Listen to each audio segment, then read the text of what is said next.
بسم اللہ الرحمن الرحیم۔ السلام علیکم۔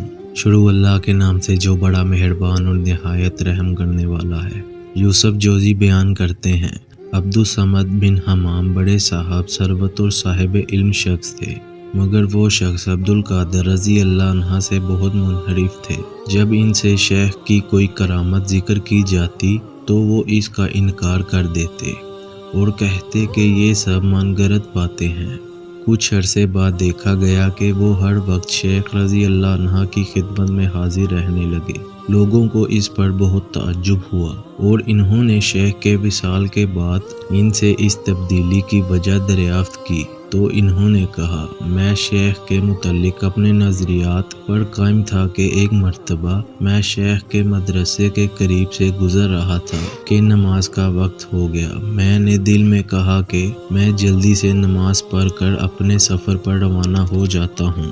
میں اس وقت ننگے پاؤں تھا، چنانچہ میں مدرسے میں داخل ہوا اور دیوار کے ساتھ جہاں بیٹھ کر شیخ رضی اللہ عنہ درس دیا کرتے تھے جگہ خالی پا کر نماز شروع کر دی، اور مجھے معلوم نہ تھا کہ واس کا دن ہے، لہذا اکثر تعداد میں لوگ مجلس میں شرکت کے لیے جمع ہو گئے، جس کی وجہ سے وہاں سے ہٹنا اور باہر نکلنا ناممکن ہو گیا۔ شیخ منبر پر تشریف لائے اور واز شروع کر دیا۔ میرے دل میں شیخ کے خلاف بغض اور کینے میں مزید اضافہ ہونا شروع ہو گیا۔ ساتھ ہی مجھے رفع حاجت کی ضرورت پیش آئی۔ قریب تھا کہ میں کپڑوں میں ہی بول و براز کر دیتا اور لوگ بدبو کی وجہ سے مجھے گالی گلوچ کرتے۔ اب موت ہی مجھے اس مصیبت سے بچا سکتی تھی۔ میں ابھی اسی بارے سوچ بچار کر رہا تھا کہ شیخ منبر سے نیچے تشریف لائے اور اپنی آستین میرے سر پر رکھ دی۔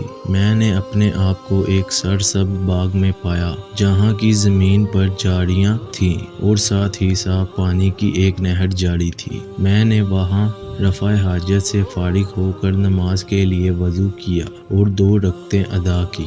پھر شیخ نے میرے سر سے اپنی آستین ہٹا لی تو میں وہیں منبر کے پاس ہی بیٹھا ہوا تھا اور میری حاجت رفع ہو چکی تھی۔ مجھے اس سے بہت تعجب ہوا۔ میں نے دیکھا کہ میرے کپڑوں کے کنارے وضو کے پانی سے ابھی تک گیلے تھے۔ اس امر سے مجھے بہت حیرانگی ہوئی اور میری عقل دنگ رہ گئی۔ جب مجلس ختم ہوئی تو میں اپنی جگہ سے کھڑا ہوا تو میں نے دیکھا کہ میری تھیلی جس میں میرے صندوق کی چابیاں تھیں وہ غائب تھی۔ جس جگہ میں بیٹھا تھا وہاں تلاش کیا مگر تھیلی نہ ملی۔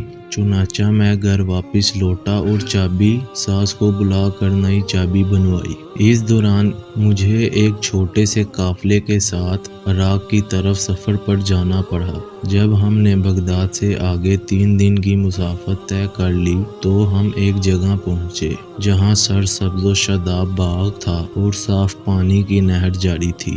بعض دوستوں نے کہا کہ ہم یہاں قیام کرتے ہیں اور نماز پڑھنے اور کھانا کھانے کے بعد دوبارہ سفر شروع کر دیں گے، کیونکہ اس سے آگے اتنی خوبصورت جگہ ہمیں نہیں ملے گی۔ چنانچہ ہم نے وہاں قیام کیا۔ جب میں نے غور کیا تو یہ وہی جگہ تھی جہاں شیخ کے سر پر ہاتھ رکھنے پر میں رفع حاجت کے لیے پہنچا تھا۔ پھر میں نے وہ جگہ تلاش کی جہاں میں نے نماز پڑھی تھی۔ میں نے دیکھا کہ میری تھیلی اور چابیاں وہیں پڑی ہوئی تھیں جو مجلس کے روز گم ہو گئی تھیں۔ وہ اس وقت میرے پاس تھی اور اس جگہ گر گئی تھیں۔